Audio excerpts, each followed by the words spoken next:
In the middle of the film, we always knew we were going to have a big chase. And we discussed many things, and we landed on it being a chase inside Darwin's house. And then this idea came up to have them in the bath, and the bath go sliding like a bobsleigh down through the house. And it was a great idea. I thought, that's bingo, that's the idea. But Captain, I'm not sure. Fail. That was the easy part. A momentous moment in the chase sequence here. We're actually on the very last shot. Neptune's naval. It transcends anything I've done before, in every way. Each forward is about a month. Not so fast, my friend. So we're looking at February, March, and we're now in November. And that's been going on in 3 units, 3 animators, constantly since then. It's been a big task, that one. Poseidon's lips. From start to finish, it's such an amazing process. You've got this incredible team of people all working away for a long time, and now you see it really coming together. Everyone's efforts piling up on top of each other to make something that's seemingly greater than the sum of the parts. And it's a great feeling. We're under attack! Abandon ship! We've got the bath to keep moving down there. We've got various characters running around. Probably be a bit of overtime tonight. Here we have a shot which is 31 frames long, so a little over a second. If somebody blinked at this moment, you won't notice it. And it took a working week to do this, and just to prepare it. It should be exciting. Can't wait to see it all put together.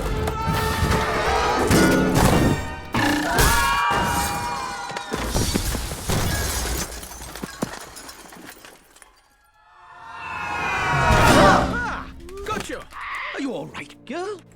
That's what we're up to now. It's a work in progress.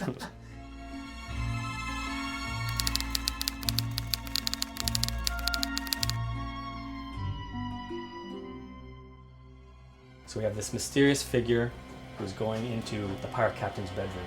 This mysterious figure comes closer. In the script, it might just be there's a chase in Darwin's house. We have to kind of fill it out and give it structure and give it form.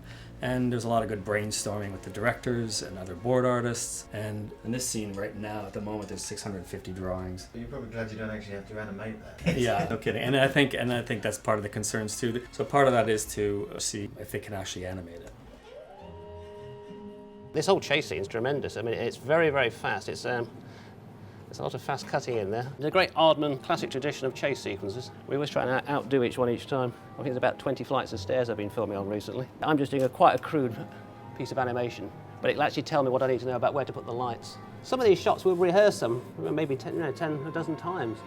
Very crude to start with, getting a bit more complicated each time, until we've perfected it. It's extremely hard for preparation technically.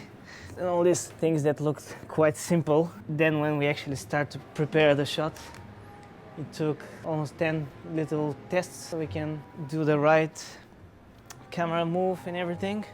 It's not bad, is it? There's always something different every time that you do a shot. I've never animated a character in a hammock before. Oh, that's lovely.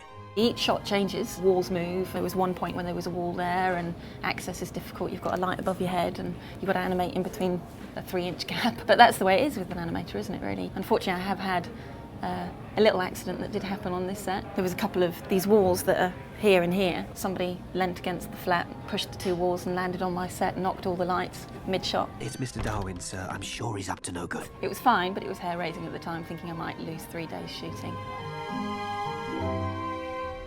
At this point, Albino and Gout can hear these noises going on in the building. They've just been awoken and they don't know what's going on.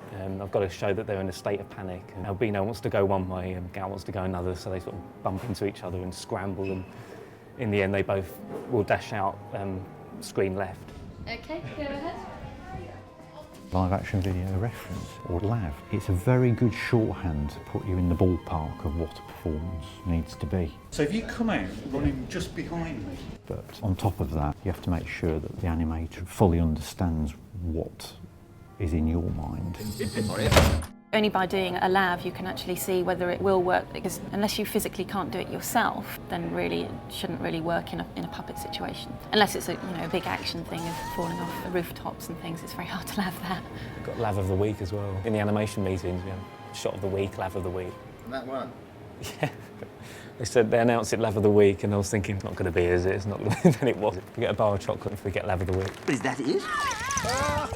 This shot from the chase sequence. Here we've got a camera mounted on a track, a bath mounted on a track, and a swinging or pendulous dinosaur skeleton. The shot is the bath hurtling through frame, narrowly missing dinosaur skeleton, and I've just got to choreograph the different elements so they don't really collide.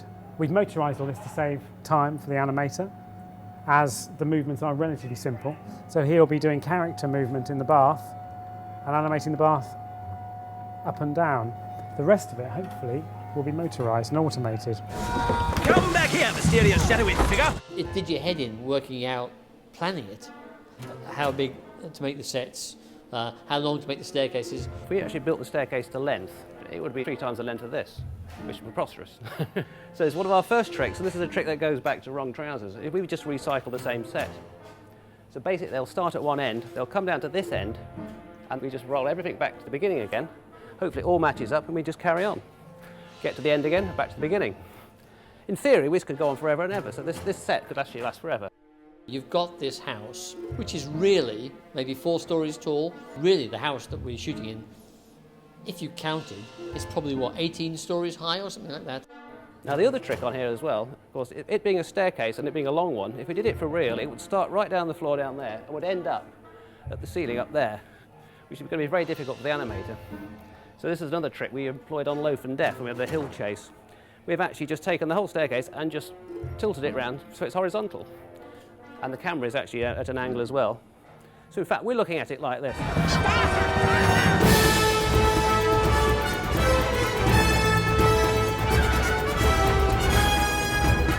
At this end of the production, everything really it comes together like sensationally.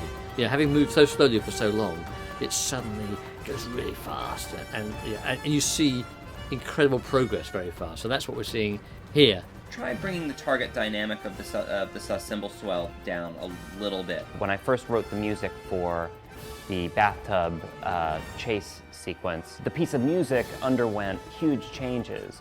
And it was really interesting because when you're working on an animated film, the process is so long and drawn out that it often leads you to compose in different stages. When I first wrote it, it didn't really feel like one continuous piece. But by the time they'd finished sculpting the picture and I finished sort of sculpting the music and throwing stuff away, it all sounds like one idea rather than 6. The music has this amazing transforming power.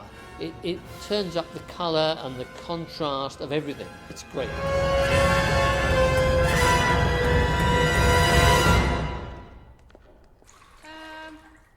Anyone got a towel?